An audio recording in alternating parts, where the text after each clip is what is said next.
نحمدہ و نصلی علی رسولہ الکریم وعلی آلہ وصحبہ اجمعین اما بعد فاعوذ باللہ من الشیطان الرجیم بسم اللہ الرحمن الرحیم ولولا فضل اللہ علیک ورحمتہ، اور اگر اے پیغمبر آپ پر اللہ کا فضل اور اس کی رحمت نہ ہوتی، لہمت طائفۃ منہم، تو ان میں سے ایک گروہ، ان یضلوک، وہ قریب تھا کہ آپ کو بہکا دیتا، وما یضلون، اور وہ نہیں بہکا رہے، الا انفسہم، مگر اپنے آپ کو، وما یضرونک من شیء، اور وہ آپ کا کوئی نقصان نہیں کر سکتے، وانزل اللہ علیک الکتاب والحکمہ، اور اللہ تعالی نے آپ پر نازل کیا ہے کتاب اور حکمت کو،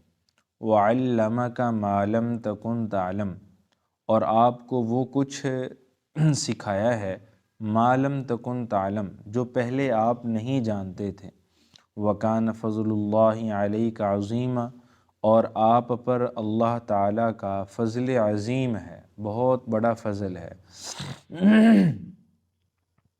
معزز سامعین، اس آیت مبارکہ کا تسلسل اور جو اشارہ ہے وہ تو پچھلے مضمون کی طرف ہے، وہ جیسا کہ میں نے آپ کے سامنے عرض کیا کہ منافقین نے چوری کی اور پھر اس چوری کو پہلے ایک مسلمان پر تھوپنے کی کوشش کی، اور جب وہاں پہ ناکامی ہوئی تو ایک یہودی پر اس کا بہتان لگا دیا، اور پھر دوسری طرف رسول اللہ صلی اللہ علیہ وسلم کی خدمت میں لوگ بھی بھیج دیے اپنی صفائی کے طور پر۔ تو جن کی چوری ہوئی تھی حضرت رفاعہ رضی اللہ تعالیٰ عنہ، تو جب وہ رسول اللہ صلی اللہ تعالیٰ علیہ وسلم کے پاس آئے تو حضرت قتادہ رضی اللہ تعالیٰ عنہ، تو حضور نے ان کو بلکہ ڈانٹ بھی دیا کہ آپ خواہ مخواہ ایک جو ہے وہ نیک اور صالح آدمی پر چوری کا الزام لگا رہے ہیں۔ تو اللہ تعالیٰ نے اس کی طرف یہاں پہ اشارہ فرمایا ہے کہ اگر اللہ کا فضل اور اس کی رحمت آپ کی طرف متوجہ نہ ہوتی، یعنی اللہ وحی کے ذریعے سے آپ کو آگاہ نہ کرتے، تو پھر تو آپ کو ایک گروہ نے کیا کر دیا تھا؟ بہکا دیا تھا، یعنی آپ کو جن کی چوری ہوئی انہی کے خلاف چوروں نے کر دیا تھا۔ تو بہرحال پھر اللہ تعالیٰ نے وحی کے ذریعے سے آپ کی عصمت کی حفاظت کی ہے۔ کس کی حفاظت کی؟ عصمت کسے کہتے ہیں؟ یعنی غلطیوں سے پاک ہونا، یہ نبی کا خاصہ ہوتا ہے۔ نبی کیا ہوتا ہے؟ غلطیوں سے بالکل پاکیزہ ہوتا ہے، معصوم ہوتا ہے۔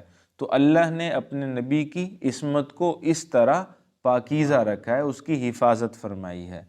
تو معزز سامعین، اب ذرا دیکھیے کہ دوسری بات جو ہم نے یہاں پہ پڑھی تھی وہ یہ ہے کہ وَأَنزَلَ اللَّهُ عَلَيْكَ الْكِتَابَ وَالْحِكْمَةَ، کہ اللہ نے آپ پر کتاب بھی نازل کی۔ تو کتاب سے کون سی کتاب مراد ہے؟ قرآن حکیم مراد ہے۔ اور فرمایا کہ حکمت بھی نازل کی، تو حکمت سے مراد سنت ہے، حکمت سے مراد سنت ہے۔ معزز سامعین، یہاں ایک بات میں آپ کے سامنے تمہیداً عرض کرنے چلا ہوں، آگے جا کے پھر اس کا حوالہ بھی دوں گا، وہ آپ کے کام بھی آئے گی، کہ وحی کو علماء نے دو حصوں میں تقسیم کیا ہے کہ دو طرح کی وحی ہوتی ہے۔ حضور صلی اللہ علیہ وسلم پہ نازل ہونے والی جو وحی تھی یہ کتنی طرح کی ہوتی تھی؟ دو طرح کی ہوتی تھی۔ ایک وحی مطلوب، دوسری وحی غیر مطلوب۔ مطلوب تلاوت سے ہے۔ پہلی قسم وحی وہ کہ جس کی تلاوت ہوا کرتی تھی، اور دوسری قسم کی وحی وہ کہ جس کی تلاوت نہیں ہوتی تھی۔ وحی جس کی تلاوت ہوتی تھی یہ وہ وحی کہلاتی ہے کہ جس میں مفہوم معانی اللہ کی طرف سے اور الفاظ بھی اللہ کے ہیں، تو اس کو قرآن کہتے ہیں۔ اب اس کی تلاوت بھی ہوتی ہے، اس لیے اس وحی کو وحی مطلوب کہتے ہیں۔ اور وحی غیر مطلوب یعنی وہ وحی جس کی تلاوت نہیں کی جاتی ہے، تو وہ معزز سامعین وہ وحی کہ جس میں مفہوم تو اللہ کا ہوتا ہے لیکن الفاظ پیغمبر علیہ الصلاۃ والسلام کے ہوتے ہیں، اسے حدیث کہا جاتا ہے۔ اسے کیا کہتے ہیں؟ تو در حقیقت جو حدیث ہے، یعنی یہاں پہ جس کو حکمت کہا گیا ہے، تو یہ بھی وحی ہی ہوتی ہے۔ وَمَا يَنطِقُ عَنِ الْهَوَىٰ إِنْ هُوَ إِلَّا وَحْيٌ يُوحَىٰ، کہ اے نبی، آپ میرا پیغمبر جو بھی اپنی زبان سے باتیں کرتا ہے، جو بھی الفاظ نکالتا ہے، وہ دراصل اپنی طرف سے نہیں نکالتا بلکہ وہ میں اس کو وحی کرتا ہوں، یہ اللہ تعالیٰ خود فرما رہے ہیں۔ بات سمجھے؟ اب معزز سامعین ذرا دیکھیے، اس کے بعد اللہ نے ایک جملہ ارشاد فرمایا جس کو کھولنا میرا آج کا مقصد تھا، وَعَلَّمَكَ مَا لَمْ تَكُنْ تَعْلَمْ، کہ ہم نے آپ کو وہ علم عطا کیا جو پہلے آپ کے پاس نہیں تھا۔ بات سمجھے نا جی؟ تو اس سے ہمارے بعض نادان دوستوں نے علم کلی مراد لے لیا ہے کہ رسول اللہ صلی اللہ علیہ وسلم کو معاذ اللہ ذرے ذرے کا علم تھا، حضور کو ذرے ذرے کا علم تھا۔ یہ انہوں نے اس آیت مبارکہ کو سمجھنے میں غلطی کی ہے، ان سے غلطی ہوئی ہے، وگرنہ اس آیت سے یہ مراد نہیں ہے کہ حضور کو ذرے ذرے کا علم تھا۔ کائنات کے ذرے ذرے کا علم صرف اللہ کی ذات کو ہے۔ صرف کس کو ہے؟ اللہ کی ذات کو ہے۔ اللہ کی ذات کے علاوہ کسی بھی ذات کو ذرے ذرے کا علم نہیں ہے، اور یہ قرآن خود بتا رہا ہے۔ اور اس بات پر دلیل کیا ہے؟ قرآن پاک کی ایک آیت نہیں بلکہ بہت ساری آیات اس پر دلیل ہے۔ اب معزز سامعین، اگر میں پڑھنا شروع کر دوں تو آپ پھر دیکھتے رہ جائیں گے کہ اتنی آیات اس بارے میں، اتنے دلائل اس بارے میں دو چار صرف آپ کے سامنے جملے اور آیتیں اللہ تعالیٰ کی جو اللہ نے خود اس کے بارے میں نازل کی ہیں وہ آپ کے سامنے تلاوت کر دیتا ہوں۔ دیکھیے، ایک موقع پہ تو اللہ تعالیٰ نے ارشاد فرمایا وَلِلَّهِ غَيْبُ السَّمَاوَاتِ وَالْأَرْضِ، کہ غیب، زمین و آسمان کا غیب یہ صرف اور صرف اللہ کے لیے ہے۔ کس کے لیے ہے؟ یہ اللہ کے لیے ہے۔ زمین و آسمان کے غیب کا علم اللہ کے علاوہ کسی کو نہیں ہے۔ اور دوسرے موقع پہ اللہ تعالیٰ نے ارشاد فرمایا قُلْ لَا يَعْلَمُ مَنْ فِي السَّمَاوَاتِ وَالْأَرْضِ الْغَيْبَ إِلَّا اللَّهُ، اے میرے پیغمبر آپ خود کہہ دیجئے کہ زمین و آسمان کے غیب کا علم صرف اور صرف اللہ کے پاس ہے، اللہ کے علاوہ کسی کے پاس نہیں ہے۔ اور اسی طرح آگے یہ سورہ جو ہے وہ آ رہی انعام، انشاءاللہ 7ویں پارے میں ہم وہ جا کے پڑھیں گے انشاءاللہ۔ وہاں پہ ایک اس صورت میں اللہ نے ایک آیت مبارکہ ارشاد فرمائی ہے، وہ اس مضمون کو اتنا کھول کے بیان کر رہی ہے کہ اس کے بعد تو کسی بھی جو ہے وہ اس معاملے میں انسان کو شش و پنج یا ابہام اور سقم کی تو گنجائش ہی باقی نہیں رہتی۔ اس میں اللہ فرماتے ہیں وَعِندَهُ مَفَاتِحُ الْغَيْبِ لَا يَعْلَمُهَا إِلَّا هُوَ وَيَعْلَمُ مَا فِي الْبَرِّ وَالْبَحْرِ وَمَا تَسْقُطُ مِنْ وَرَقَةٍ إِلَّا يَعْلَمُهَا۔ ٹھیک ہے جی؟ اور اسی طرح آگے فرمایا کہ وَمَا تَسْقُطُ مِنْ وَرَقَةٍ إِلَّا يَعْلَمُهَا، ہاں جی، وَمَا فِي الْأَرْضِ وَمَا فِي ظُلُمَاتِ، کیا ہے آگے؟ وَعِندَهُ مَفَاتِحُ الْغَيْبِ لَا يَعْلَمُهَا إِلَّا هُوَ وَيَعْلَمُ مَا فِي الْبَرِّ وَالْبَحْرِ وَمَا تَسْقُطُ مِنْ وَرَقَةٍ إِلَّا يَعْلَمُهَا وَلَا حَبَّةٍ فِي ظُلُمَاتِ الْأَرْضِ وَلَا رَطْبٍ وَلَا يَابِسٍ إِلَّا فِي كِتَابٍ مُبِينٍ۔ جزاکم اللہ بیٹا۔ اب دیکھیے اللہ تعالیٰ نے اس آیت مبارکہ میں اسی بات کو بہت تفصیل سے بیان فرمایا، اور فرمایا وَعِندَهُ مَفَاتِحُ الْغَيْبِ لَا يَعْلَمُهَا إِلَّا هُوَ، کہ غیب کی جو کنجیاں ہیں یہ اللہ کے علاوہ کسی کے پاس نہیں ہیں۔ وَعِندَهُ مَفَاتِحُ الْغَيْبِ لَا يَعْلَمُهَا إِلَّا هُوَ، نہیں کوئی جانتا غیب کی کنجیوں کو الا ہو، مگر وہی ذات، مگر اللہ ہی۔ اللہ کے علاوہ غیب کی کنجی کسی کے پاس نہیں ہے۔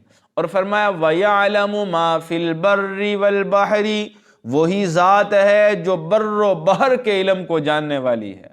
وَمَا تَسْقُطُ مِنْ وَرَقَةٍ لَا يَعْلَمُهَا إِلَّا هُوَ، اور فرمایا کہ کوئی درخت کا ایسا پتا نہیں جو جھڑے لیکن اس کے علم میں نہ ہو۔ درخت سے گرنے والا، جھڑنے والا پتا جب اپنی ٹہنی اور اپنی شاخ سے جدا ہوتا ہے، کتنی کروٹیں لے کر وہ زمین پہ گرتا ہے، اللہ کے علم میں یہ بھی ہے۔ بات سمجھے؟ اور پھر اس کے بعد اللہ تعالیٰ نے فرمایا کہ تم وَلَا حَبَّةٍ فِي ظُلُمَاتِ الْأَرْضِ، وہ دانہ جو زمین کی تاریکیوں، زمین کے پردوں اور زمین کے اندھیروں کے اور زمین کی گہرائیوں کے اندر پڑا ہوا ہے، وہ بھی اللہ کے علم میں ہے۔ بات سمجھے؟ اور اسی طرح آخر میں اللہ تعالیٰ نے ارشاد فرمایا ولا حبۃ فی الارض ولا رطب ولا یابس، کہ کوئی تر ایسی چیز نہیں، کوئی خشک ایسی چیز نہیں جو اللہ کے علم میں نہ ہو۔ بات سمجھیں، یعنی اللہ کا علم اتنا محیط ہے کہ دوسری جگہ پہ اللہ فرماتے ہیں وَكَانَ اللَّهُ بِكُلِّ شَيْءٍ مُحِيطًا، اللہ تعالیٰ نے ہر چیز کو اپنے علم میں گھیر رکھا ہے۔ پوری کائنات یہ اللہ کے علم میں کیا ہے؟ اللہ کے علم میں مقید ہے، قید ہے، اور اللہ کے علم نے ہر چیز کا احاطہ کر رکھا ہے۔ اور یہاں پہ دیکھیے بھائی، اللہ تعالیٰ نے یہ تھوڑی فرمایا کہ وَكَانَ اللَّهُ وَنَبِيًّا بِكُلِّ شَيْءٍ عَلِيمًا یا محیطا، کیا یہ بات ارشاد فرمائی کہ اللہ اور اس کے پیغمبر جو ہیں یہ ہر چیز کو گھیر رکھے، انہوں نے گھیر رکھا ہے؟ نہیں، بلکہ فرمایا وَكَانَ اللَّهُ، ایک اللہ ہی کی ذات ہے، بِكُلِّ شَيْءٍ محیطا، جس نے ہر چیز جس کے علم نے ہر چیز کو کیا کر رکھا ہے؟ گھیر رکھا ہے، احاطہ کر رکھا ہے۔ بات سمجھے نا جی؟ تو اسی طرح ایک موقع پہ اللہ تعالیٰ فرماتے ہیں وَاللَّهُ الَّذِي لَا إِلَٰهَ إِلَّا هُوَ عَالِمُ الْغَيْبِ وَالشَّهَادَةِ هُوَ الرَّحْمَٰنُ هُوَ الرَّحِيمُ، هُوَ الرَّحْمَٰنُ الرَّحِيمُ، وہی ذات ہے کہ جس کے علاوہ کوئی معبود برحق نہیں ہے، کوئی اس کے علاوہ معبود حقیقی نہیں۔ اور فرمایا وہی ذات ہے جو عالم بالغیب والشہادہ ہے۔ ٹھیک ہے نا جی؟ ہر چیز کا علم کس کے پاس؟ ایک اللہ کے پاس ہے، اللہ کے علاوہ ہر چیز کا علم ہر ایک کو۔ اچھا، اب دیکھیے اگر بات رسول اللہ صلی اللہ تعالی علیہ وسلم کی آئے تو پھر بھائی بات سمجھ لیجئے کہ حضور کو ذرے ذرے کا علم تو نہیں تھا، لیکن حضور ایسی ذات ہیں کہ جو علم حضور کے پاس تھا اللہ نے ویسا علم اور اتنا علم کسی اور کو عطا بھی نہیں کیا۔ بات سمجھے نا جی؟ ایسا نہیں کہ اب نبی کے پاس علم ہی نہیں ہے، بلکہ حضور کے پاس اتنا علم ہے کہ مخلوقات میں سے کسی کو اتنا علم نہیں جتنا میرے پیغمبر کو ہے، لیکن اتنا بھی نہیں کہ جتنا خدا کے پاس۔ فرق تو باقی رہے گا نا جی، خالق اور مخلوق میں فرق رکھنا یہ ضروری ہے۔ بات سمجھے نا؟ اسی طرح اگر کوئی نادان یہ آج اٹھ کے کہہ دیں کہ بھائی رسول اللہ صلی اللہ تعالی علیہ وسلم کو جو ہے وہ جہاز بنانے کا علم نہیں تھا، ایٹم بم بنانے کا علم نہیں تھا، ٹھیک ہے، اور یہ بڑی بڑی گاڑیاں اور یہ ٹیکنالوجی اس کا علم نہیں تھا، تو بھائی یہ ایسی باتیں ہیں کہ ان باتوں سے نبی علیہ السلام کی شان میں ذرا برابر بھی کمی نہیں آتی۔ کیوں؟ اس لیے کہ یہ علم منصب نبوت کے لائق نہیں تھا۔ منصب نبوت کے لیے ضروری جو علم تھا وہ بھائی وہ حلال و حرام کا علم ہے، وہ جائز ناجائز کا علم ہے، وہ کتاب و حکمت کا علم ہے، اور وہ رسول اللہ صلی اللہ تعالی علیہ وسلم کو اللہ تعالیٰ نے بھرپور عطا فرما رکھا تھا۔ بات سمجھ رہے نہیں سمجھ رہے؟ تو ایسے علوم کی حضور کو ضرورت ہی یہ منصب نبوت کے لائق، بلکہ کچھ علوم تو ایسے ہیں وہ اللہ نے عطا ہی نہیں کیے، اس لیے کہ وہ علوم ایسے ہیں کہ جس کے پاس وہ علم ہو وہ ایک عیب سمجھا جاتا ہے۔ وہ کیا سمجھا جاتا ہے؟ اب وہ چیزیں رسول اللہ صلی اللہ علیہ وسلم کو عطا نہیں کی۔ اب دیکھیں بھائی ساحر ہونا یعنی جادوگر ہونا، اب سحر یہ بھی تو ایک علم ہے، کہانت یہ بھی ایک علم ہے، اسی طرح معزز سامعین یہ ستاروں کا علم یہ بھی کیا ہے؟ ایک یہ بھی علم ہے، شعر و شاعری کا علم یہ بھی کیا ہے؟ ایک علم ہے۔ لیکن میرے پیغمبر کو ان جو ہے وہ عیوب والے علوم سے اللہ تعالیٰ نے مبرہ اور پاکیزہ رکھا ہے، بلکہ شعر و شاعری کے بارے میں تو اللہ نے خود قرآن حکیم میں فرمایا کہ وَمَا عَلَّمْنَاهُ الشِّعْرَ وَمَا يَنبَغِي لَهُ، کہ اے میرے پیغمبر ہم نے آپ کو شعر و شاعری نہیں سکھائی، اس لیے کہ شعر و شاعری آپ کی شان کے لائق ہی نہیں ہے۔ بات سمجھیں؟ بلکہ اگر ہم شاہ ولی اللہ محدث دہلوی رحمۃ اللہ تعالی علیہ کی ایک کتاب ہے، اس میں انہوں نے ایک بڑی عجیب بات ارشاد فرمائی۔ وہ فرماتے ہیں کہ کچھ چیزیں ایسی ہیں کہ جن کی رسول اللہ صلی اللہ علیہ وسلم کی ذات سے نفی کرنا یہ لازم ہے۔ جن چیزوں کی حضور کی ذات سے نفی کرنا کیا ہے؟ یہ ضروری ہے ان کی نفی کی جائے۔ جیسے واجب الوجود، یہ اللہ کی ایک صفت ہے۔ واجب الوجود کا کیا مطلب؟ کہ وہ ذات خود سے ہے، اس کو کسی نے پیدا، اس کا کوئی خاندان قبیلہ کنبہ، اس کی آگے کوئی اولاد نہ وہ خود کسی سے پیدا ہوا نہ اس سے کوئی پیدا ہوا، لم یلد ولم یولد۔ بات سمجھیں؟ اب حضرت شاہ صاحب فرماتے ہیں کہ نبی علیہ الصلوۃ والسلام کی ذات سے واجب الوجود والی صفت کی نفی کرنا ہر مسلمان کے لیے ضروری ہے۔ ہر مسلمان کے لیے کیا ہے؟ اس لیے کہ نبی علیہ الصلوۃ والسلام بشریت کا ایک حصہ ہیں۔ آپ صلی اللہ علیہ وسلم کے والدین تھے، آپ صلی اللہ علیہ وسلم کا ایک قبیلہ کنبہ خاندان تھا، آپ صلی اللہ علیہ وسلم کی آگے شادیاں ہوئی ہیں، آپ صلی اللہ علیہ وسلم کی آگے اولاد ہوئی ہے۔ نہ صرف یہ کہ اولاد ہوئی بلکہ آج تک نسل رسول اللہ صلی اللہ علیہ وسلم کی چل بھی رہی ہے۔ اس لیے بھائی واجب الوجود یہ صفت صرف کس کی ہے؟ اللہ کی ہے، اللہ کے علاوہ یہ کسی کی صفت نہیں ہے۔ اب اگر کوئی نبی علیہ السلام کے بارے میں یہ کہہ دے کہ حضور بھی واجب الوجود ہیں تو یہ کیا ہے؟ یہ کفر ہے۔ یہ کیا ہے؟ یہی کفر ہے۔ اس لیے کہ جو چیز اللہ کے لیے خاص ہے اب ہم نے وہی چیز مخلوق کے اندر بھی پیدا کرنے کی کوشش کر لی، ٹھیک ہے جی۔ اسی طرح اللہ کی ایک صفت ہے قادر مطلق ہونا، ہر چیز کا اختیار، ہر چیز کی قدرت اور طاقت یہ صرف اور صرف کس کے پاس ہے؟ اللہ کے پاس ہے۔ اب باقیوں سے اس کی نفی کرنا یہ بھی کیا ہے؟ ضروری ہے۔ یہ بھی کیا ہے؟ ضروری۔ جس طرح دیکھیں کلمے کے اندر کلمہ جو ہے وہ نفی کے انداز میں ہے، اس بات کے انداز میں نہیں ہے۔ کلمہ کس انداز میں ہے؟ نفی، یعنی تمام چیزوں سے نفی کرنا، یہ ہمارے کلمے کا حصہ ہے، انداز ہے۔ کیا ہے؟ لا الہ الا اللہ، لا الہ نہیں کوئی معبود مگر، دیکھیں یہ نفی والا انداز ہے۔ یہ کیا ہے؟ اس بات تو بعد میں ہے، پہلے نفی ہے، تو نفی جو ہے وہ ضروری ہے۔ ہم کہیں واجب الوجود کوئی بھی نہیں مگر اللہ، واجب الوجود کوئی بھی نہیں مگر، قادر مطلق کوئی بھی نہیں مگر اللہ، علیم کل کوئی بھی نہیں مگر اللہ۔ ہر چیز کا علم رکھنے والی ذات کون سی ہے؟ اللہ کی ہے۔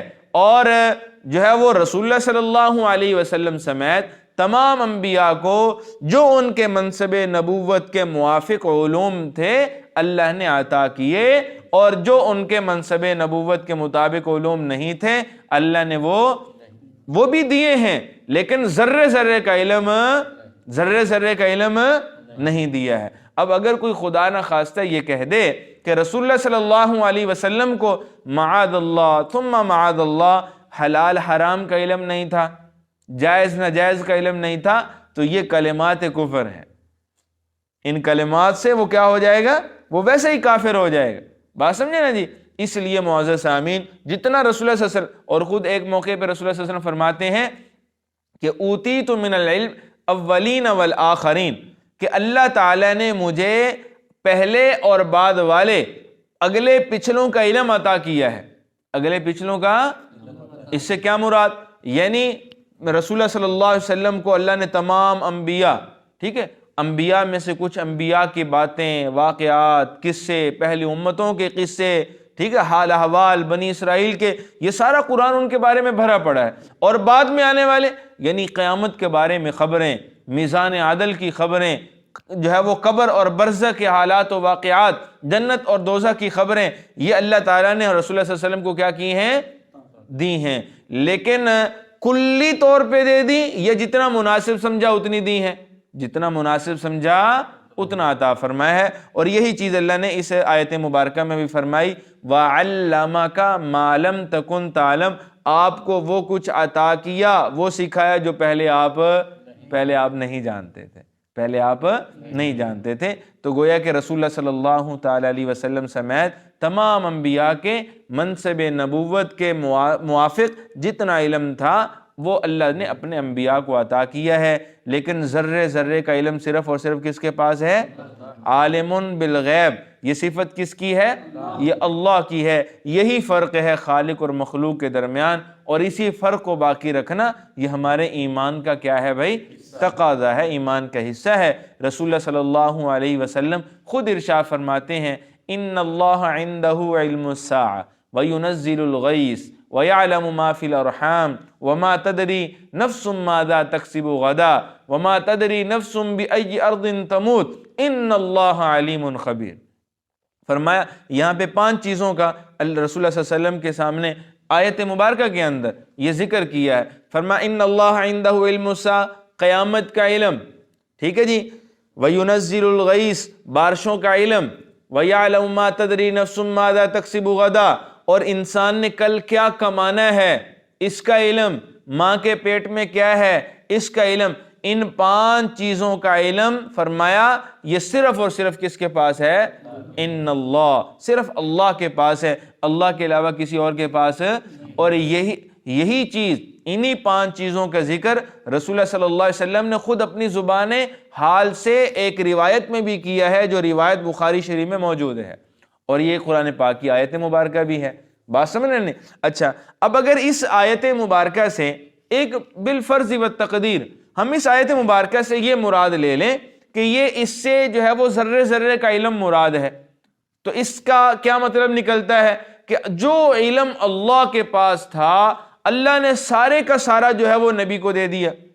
یہی معنی نکلتا ہے نا. اگر ذرے ذرے کا علم اس سے مراد لیں پھر اس کا معنی کیا نکلتا ہے کہ جو علوم بھی اللہ کے پاس تھے، وہ بر و بحر کے علم، وہ سارے خشکی طری کے علم اللہ نے جو ہے وہ اپنے پیغمبر کو دے دیے. اس کا کیا مطلب دوسرا یہ نکلتا ہے کہ اب حضور کو اس موقع پہ جو مل گیا اب اس کے بعد مزید کسی چیز کی ضرورت، یہی مطلب نکلتا ہے نا. جب سب کچھ دے دیا تو اب دوبارہ کسی اور چیز کی ضرورت نہیں ہے. اب معزز سامعین اس کے بارے میں ذرا سنیے کہ یہ جو آیت مبارکہ ہے یہ سن 4 ہجری یا 5 ہجری میں نازل ہوئی، اس کے بارے میں مفسرین کا اتفاق ہے. بات سمجھیں؟ اب 4 اور 5 ہجری کے بعد جو ہے وہ نہ صرف یہ کہ آیات بلکہ بڑی بڑی صورتیں نازل ہوئی ہیں. بڑی بڑی سورہ توبہ اس کے بعد نازل ہوئی، سورہ مائدہ کتنی بڑی سورت ہے وہ اس کے بعد نازل ہوئی، سورہ احزاب اس کے بعد نازل ہوئی ہے، بہت ساری صورتیں بعد میں تو جب ایک دفعہ اللہ نے سب کچھ دے دیا تھا تو دوبارہ ضرورت کیا تھی؟ بات سمجھ رہے ہیں نہیں سمجھ رہے ہیں؟ اور سمجھنے کی کوشش کر رہے ہیں یا نہیں کر رہے ہیں؟ ٹھیک ہے، تو دوبارہ آیات کا نزول، صورتوں کا آنا اترتے رہنا، یہ اس بات کی دلیل ہے کہ سارے کا سارا علم سارے کا سارا نہیں دیا تھا، بلکہ جتنا حضور کی منصب نبوت کے لائق تھا اللہ نے ان کو عطا کر دیا، جتنی ضرورت تھی اللہ تعالیٰ نے عطا فرما دیا، اور جن چیزوں کی ضرورت نہیں تھی اللہ تعالیٰ نے ان کو نہیں دیا ہے. بات سمجھے نا جی؟ تو اب ذرا دیکھیے، فرمایا وَلَوْلَا فَضْلُ اللَّهِ عَلَيْكَ وَرَحْمَتُهُ، اگر اللہ کا فضل اور اس کی رحمت آپ پہ نہ ہوتی، لَهَمَّتْ طَائِفَةٌ مِّنْهُمْ أَن يُضِلُّوكَ، تو ان میں سے ایک فریق ایسا تھا جو آپ کو قریب تھا کہ بہکا دیتا، قریب تھا کہ آپ کو بہکا دیتا. وَمَا يُضِلُّونَ إِلَّا أَنفُسَهُمْ، اور وہ گمراہ نہیں کر رہے تھے، وہ بہکا نہیں رہے تھے مگر کس کو؟ انفسہم، کس کو؟ اپنے آپ کو. کس کو؟ اپنے آپ کو. وما یضرونک من شیء، اور وہ آپ کو کوئی نقصان نہیں دے سکتے. وانزل اللہ علیک الکتاب والحکمت، اور اللہ نے آپ پر کتاب اور حکمت نازل کی. وعلمک ما لم تکن تعلم، اور آپ کو وہ کچھ عطا کیا جو آپ پہلے نہیں جانتے تھے. ما لم تکن تعلم، جو آپ پہلے. وکان فضل اللہ علیک عظیما، اور آپ پر اللہ تعالیٰ کا فضل عظیم ہے، بہت بڑا فضل ہے. بھئی فضل عظیم سے کیا مراد ہے؟